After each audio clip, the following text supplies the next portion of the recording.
in the movies.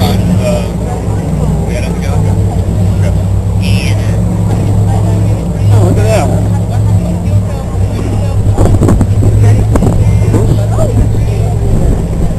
That's a nice breeze now.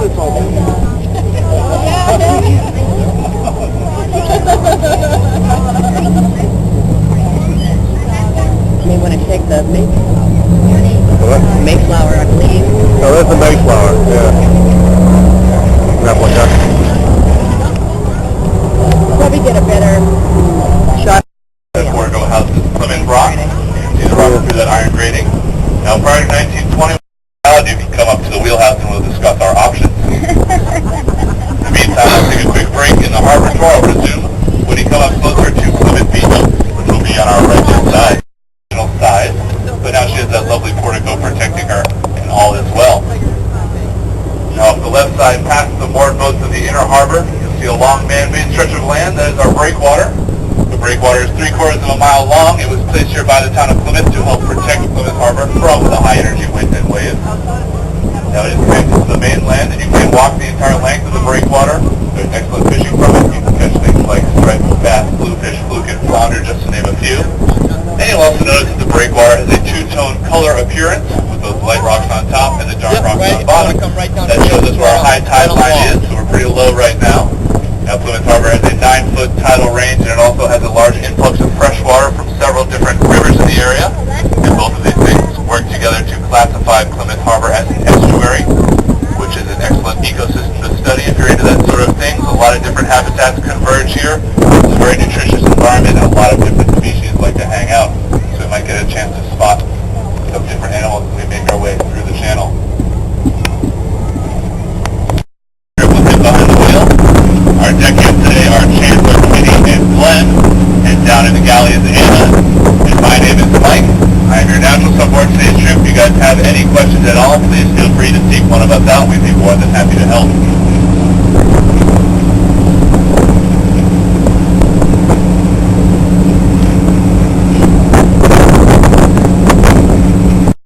As well as comet turns, Arctic turns, and a variety of dolphins.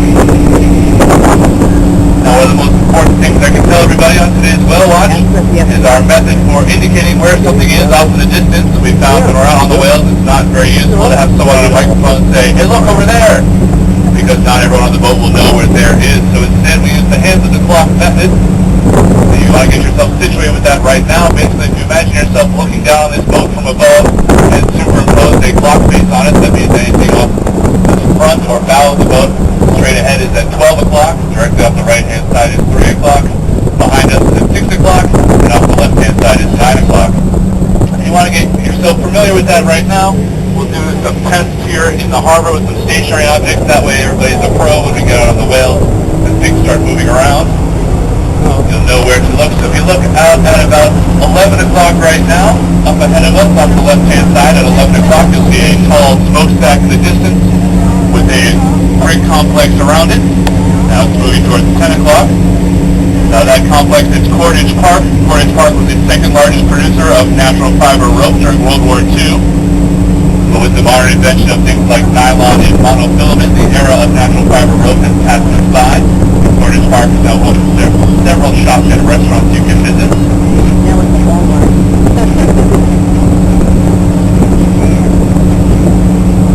I also want to take this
upper deck. I'll have a lot of cool things to show everybody. I've got the humpback whale baleen, the real thing right from the whale's mouth. I've got some different types of fish and plankton and other teeth from various whale species. I also have some free brochures on all the different wildlife in the area, and I also volunteer for a nonprofit organization called the New England Coastal Wildlife Alliance. And if you'd like to support the marine wildlife research we do out here on the vessel while we go on a whale watch, you can purchase a muzzle for a $1 donation. 100% of that money goes to support NECWA, the research we do. Now we specialize in the humpback whale population off of our shores here in New England. And the reason why we like to concentrate on the humpback whale population is that every single individual humpback whale is recognizable, and you can tell each individual apart from everyone else. If you want to learn more about how we do that, I'll have information about that on our display as well. So give me a few minutes to get it set up, and then I invite everybody to come over and check it out. Now, as you can see, in a little bit deeper water, the conditions are just slightly rougher than they were in the harbor, so I want to make sure everyone is walking around the boat slowly. Please hang on to the railing or the bench sheeting as you move around. And of course, it is always important to remember that there is no climbing, jumping, or running on board the vessel at any time.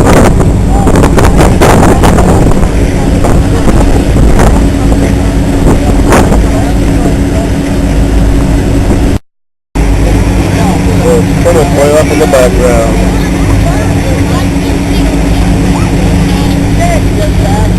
The other boat?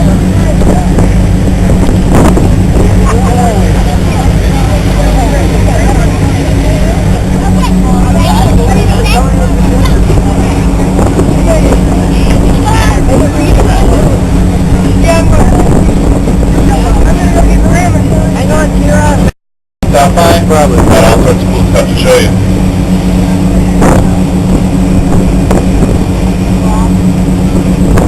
How you doing, Richard?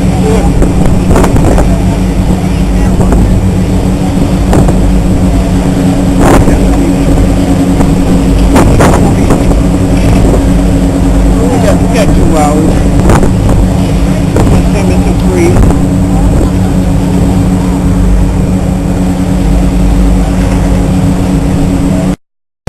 That's Robin's down there. That's all about it. Yeah. I don't know. I can tell from here. It's like,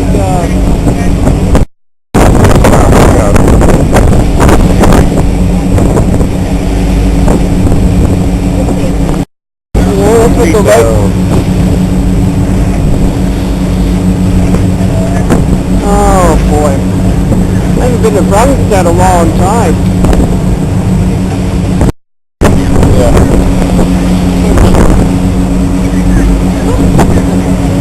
Well, I guess that might have gone down. I think I might go down. Wait for somebody to help you down here.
get the release.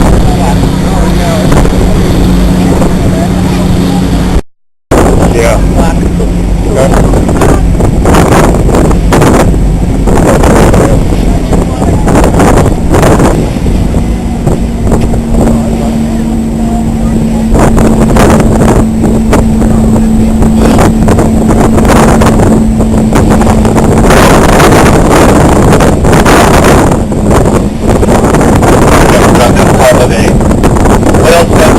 Program that helps promote responsible whale watching. So we will keep going down as we approach this individual. Keep looking off our bow.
Right to the right side of our bow.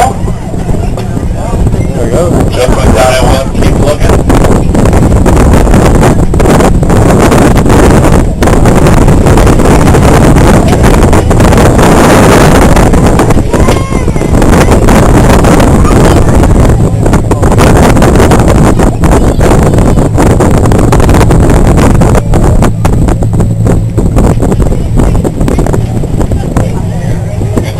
Patch in the water right at one. That's called the footprint. That's where the humpback went down.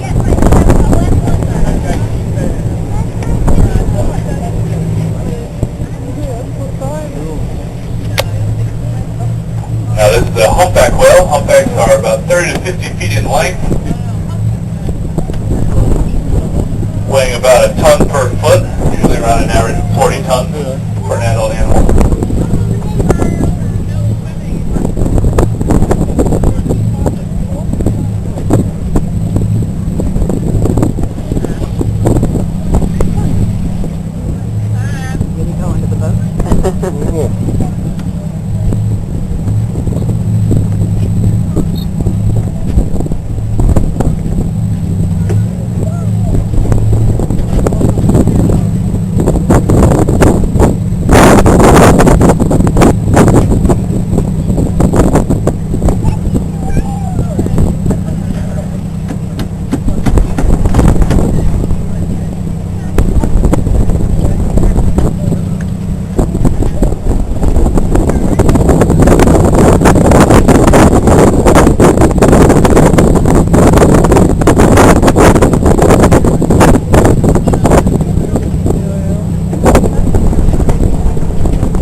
As I mentioned, Captain Johnson is part of a whale sense program. It's a program. There's our humpback whale. Still just underneath the surface. Keep watching. We'll make a slow turn. Everybody remember to hang on to the railing as we turn. That means that the swell is going to be hitting us from a different direction. So you want to make sure you are secure, hanging on to the railing. Now at 1 o'clock, moving towards 12, we'll move closer up.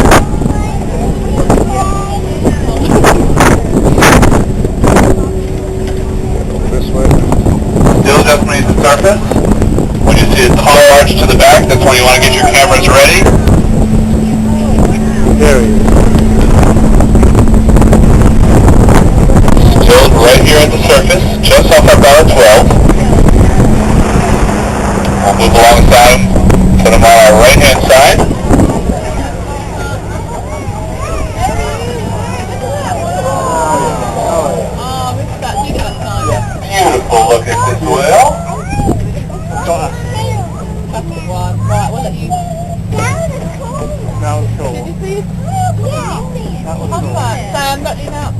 Great fluke out dive as well. You got a great look. That underside of that fluke is mostly black with a few white spots. There's our fluke wrench now at 2 o'clock. That's calm patching. Those flukes are very powerful. They're the primary propulsion for these whales. They're about 15 feet across. These humpback whales are actually one of the slower species in our water. They can get up to between 10 and 15 knots. The other two species of whale we commonly get around here are finback whales and minke whales, and they can get up to 20 knots, which is as fast as this boat can go.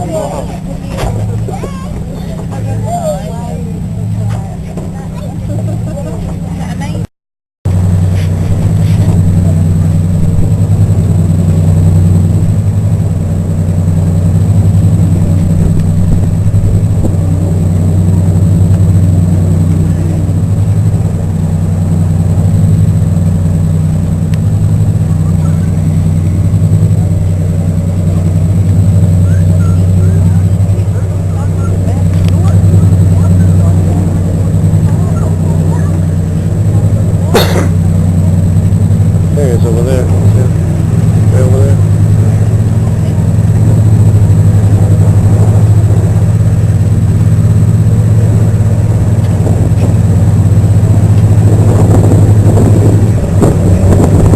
And to this individual we were on is spending quite a bit of time down, so we're going to make a slow turn and catch up with that humpback at 2 o'clock, now towards 1.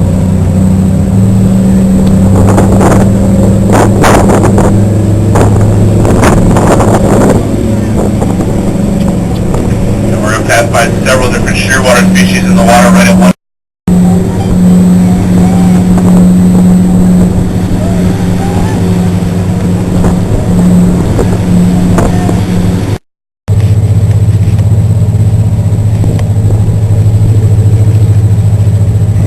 Now when these whales are down beneath the surface, they're most likely going after the American sandlance, as I mentioned, their primary bait fish, and the humpback whale can fit about a carload worth of water in its mouth at any given time.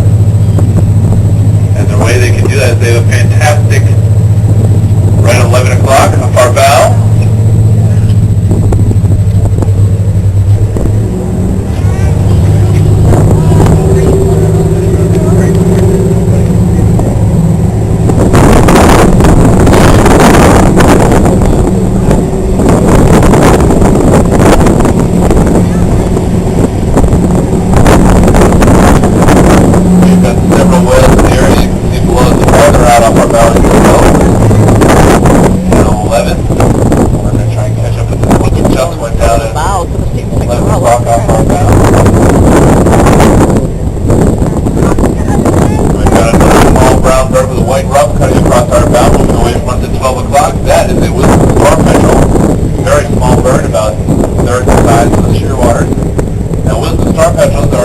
Bird, and they're actually thought by scientists to be the most numerous species of bird in the world.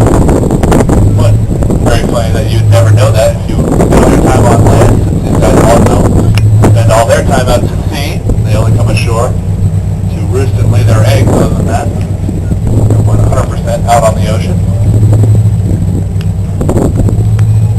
Here's a greater shearwater cutting right across our bow.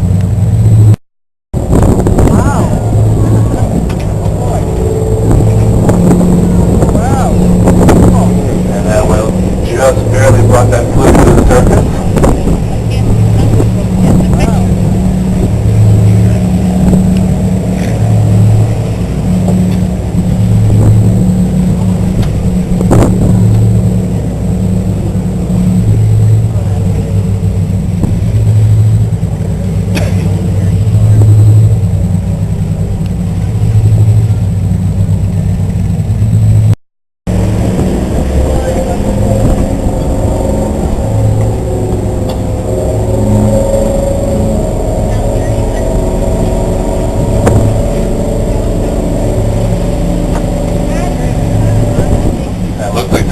May actually have a tag on him on the right hand side. Very cool to see.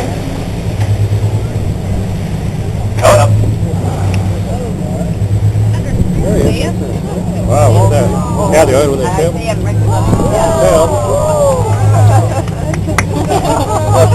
This is our same individual whale from our very first sighting. Beautiful fluke out dive, predominantly dark fluked. dive. They're called digital acoustic tags. They'll stay on the animal for about 24 hours, and they relay GPS three-dimensional positioning of where the whale is beneath the surface. That's some very valuable research because, well, the research that we do up on the surface is waiting for our fish will come up. There's the Provincetown Center for Coastal Studies, the PCCS, right in Provincetown. They have a disentanglement team. When we are out here, if we do spot an entangled individual, we will stay with that humpback whale and babysit it and call in the stranding hotline. They'll send their team out, or their rescue team out. We'll give them our GPS coordinates, and they'll get out here as soon as possible. Yeah. And try and disentangle that whale. Yeah.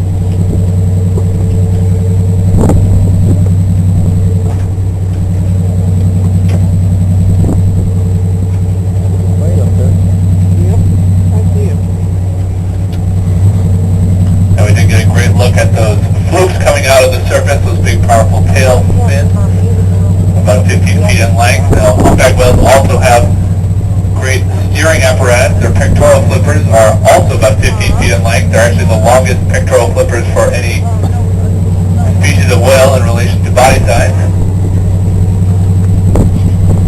And here in the Atlantic population, they're predominantly all white, whereas in the Pacific humpback whales, they're predominantly all black. But they're excellent steering devices, and they actually contribute to part of the humpback whale's science. Right side,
certainly several whales all around us out here.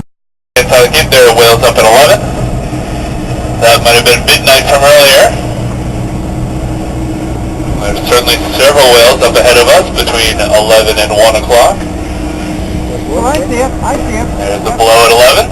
Yep. I see it. I see it. Hang on, everybody. Make sure you hold on to the railing. I don't know the this. That's what I'm doing.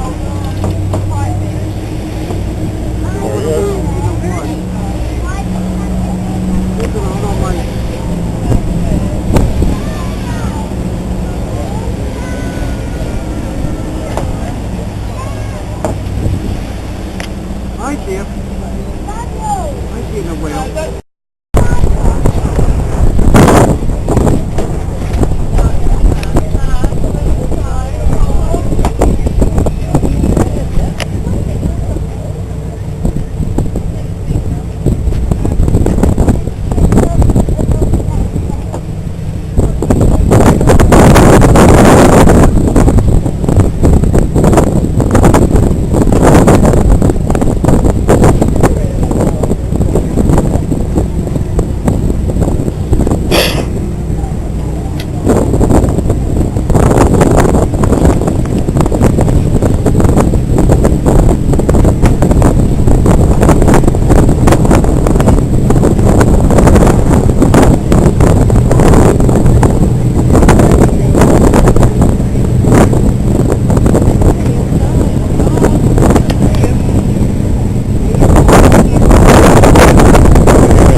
Couple blows at 3 o'clock further off.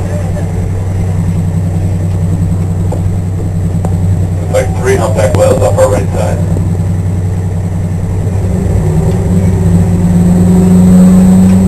Make a slow turn and catch up with them.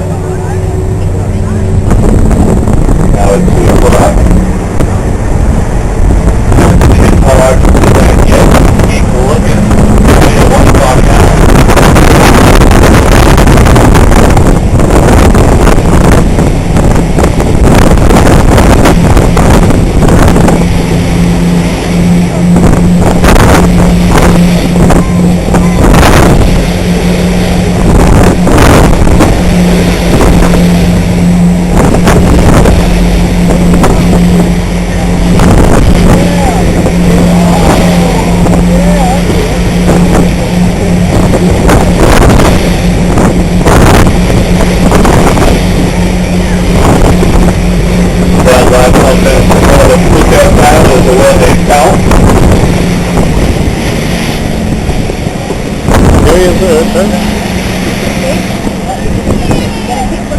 This appears to be a much smaller humpback whale.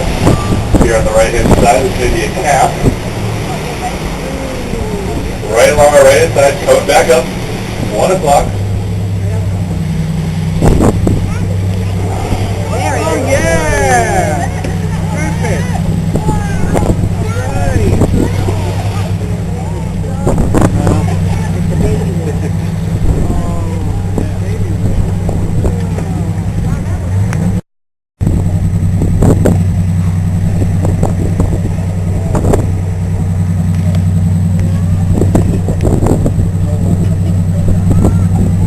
The nice part about being able to spot a mom and calf pair is that usually the calf will stay up to the surface a little bit more. Smaller animal.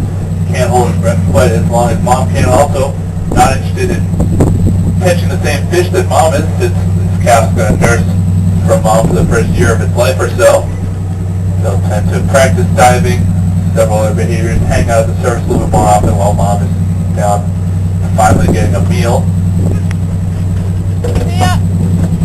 Hang on, everybody. We're going to roll a little bit side to side now. We're all right, 1 o'clock. There's mom. Oh, there he is.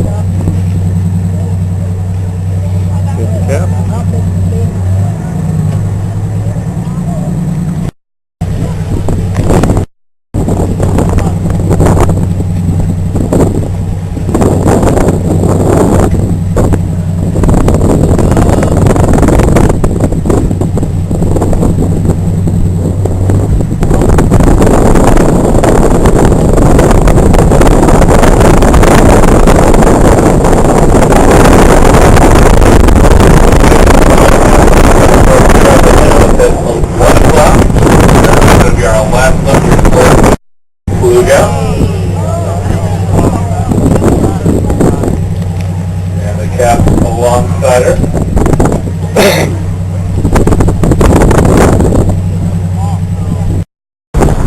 We'll try and catch her for a closer look. This will be our last look before we head out.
Right side, 1 o'clock.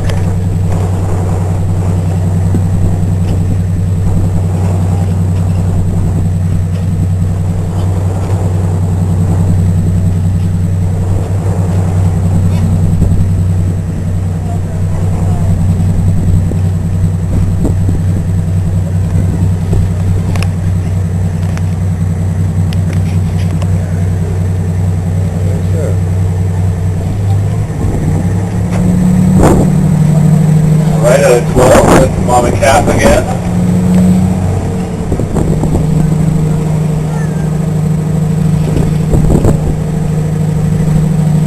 You guys are covering quite a bit of distance.